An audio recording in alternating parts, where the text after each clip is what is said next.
Assalamualaikum warahmatullahi wabarakatuh. Halo teman-teman semuanya, perkenalkan nama saya Aziza dengan NIM 250410090. Saya dari unit 3. Pada kesempatan kali ini, saya akan membahas materi saya dengan judul menganalisis tentang teori warga negara dan pemerintahan sehingga dapat menjadi warga negara yang taat dan mampu melaksanakan aturan pemerintah secara benar.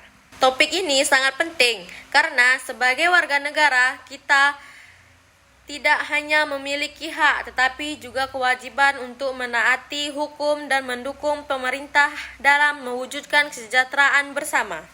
Baik, saya akan menjelaskan pengertian dari warga negara dan pemerintahan. Warga negara adalah seseorang yang secara hukum menjadi anggota dari suatu negara dan memiliki hubungan timbal balik dengan negara tersebut. Hubungan ini mencakup hak seperti hak atas pendidikan, pekerjaan, dan perlindungan hukum, serta kewajiban serta menaati peraturan membayar pajak dan ikut menjaga ketertiban. Sedangkan pemerintahan adalah sistem yang menjalankan kekuasaan negara untuk mengatur kehidupan rakyat, melaksanakan hukum, dan memastikan tercapainya tujuan nasional. Di Indonesia, pemerintahan dijalankan berdasarkan Pancasila dan Undang-Undang Dasar 1945 yang menjadi pedoman dalam seluruh kebijakan negara. Adapun teori tentang warga negara dan pemerintahan itu terbagi menjadi 3 teori. Yang pertama, teori kedaulatan rakyat. Teori ini menyatakan bahwa kekuasaan tertinggi berada di tangan rakyat. Artinya, rakyat memiliki hak untuk memilih pemimpin, menyampaikan pendapat, dan ikut serta dalam pemerintahan.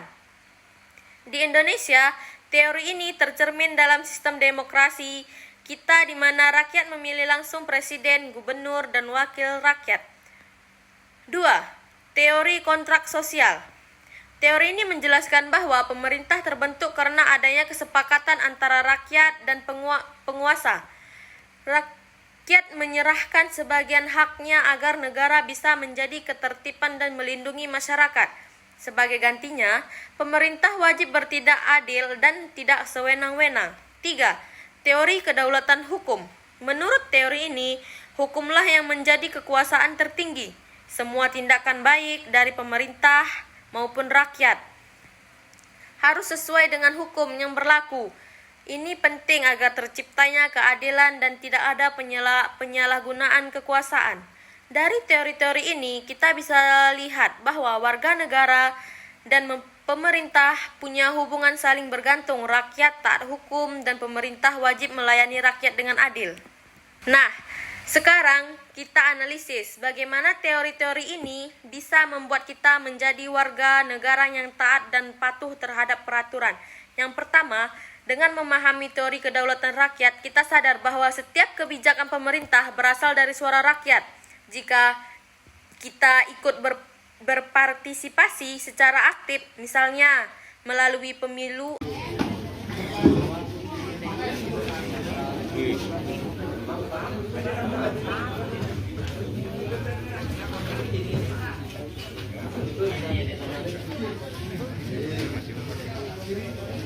atau kegiatan sosial. Suarakan, ingatkan terus aku makna cukup.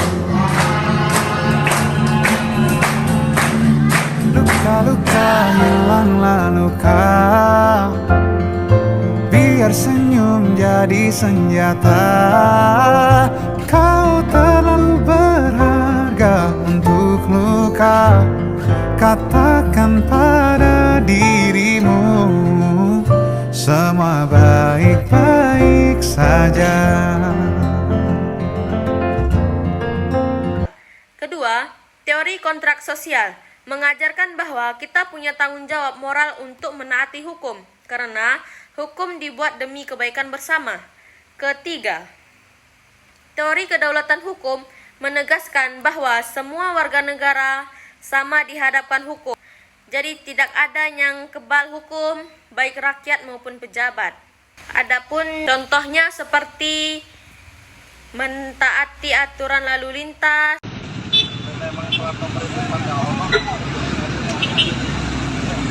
If you don't know where to start, just hold on and don't run. No, we're looking back. We messed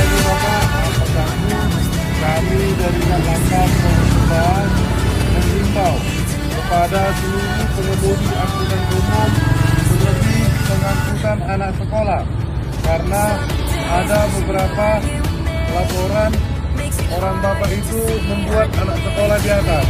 Kami himbau jangan lagi membuat anak sekolah duduk di atas atap, ya, demi keselamatan kita. Dan saya himbau kepada bapak, tolong juga beritahu kepada rekan-rekan yang lain, cukup hanya di dalam mobil saja, ya, jangan ada yang bergelantungan dan di atas kap, ya pak, ya, demi keselamatan kita, ya pak, ya. tidak menyebarkan hoaks, alias berita palsu semakin merajalela dan menyebar dengan begitu mudah. Hoax menyebar, terutama di masa krusial seperti pemilu atau pandemi. Kepercayaan publik terhadap media, pemerintah, atau bahkan institusi pendidikan bisa runtuh. Mahasiswa yang seharusnya kritis malah bisa ikut terjebak di dalam lingkaran kebohongan. Ini berbahaya banget karena saat kepercayaan hilang, kita sulit membedakan mana yang benar dan mana yang salah. atau ujaran kebencian, mendukung program pemerintahan yang bermanfaat, memuliakan keluarga miskin dan mendorong kebangkitan wong cilik. Inilah komitmen Sekolah Rakyat untuk membawa wong cilik turut menjadi agen perubahan menuju Indonesia Emas 2045. Karena setiap anak berhak atas pendidikan berkualitas tanpa terkendala kemiskinan. menghargai perbedaan dan menjaga persatuan bangsa. Indonesia merupakan negara kepulauan yang kaya akan sumber daya alam sekaligus keberagaman suku bangsa. Indonesia adalah negara multikultural dengan keanekaragaman suku, budaya, ras, bahasa, dan agama. Indonesia menghargai perbedaan dan keberagaman sebagai kekayaan. Indonesia juga mengatur dan menetapkan setiap hak warga negara dengan baik. Bagaimana telah diatur dalam pasal 29 ayat 2 Undang-Undang Dasar 1945 yang berbunyi, negara menjamin kemerdekaan tiap-tiap penduduk untuk memeluk agamanya masing-masing dan untuk beribadah menurut agama dan kepercayaannya. Dengan begitu, kita ikut menciptakan masyarakat yang aman, tertib, dan damai sesuai dengan nilai-nilai Pancasila. Kesimpulannya, teori warga negara dan pemerintahan membantu kita memahami hubungan antara rakyat dan pemerintah. Rakyat yang taat dan pemerintah yang adil akan menciptakan negara yang kuat, stabil, dan sejahtera.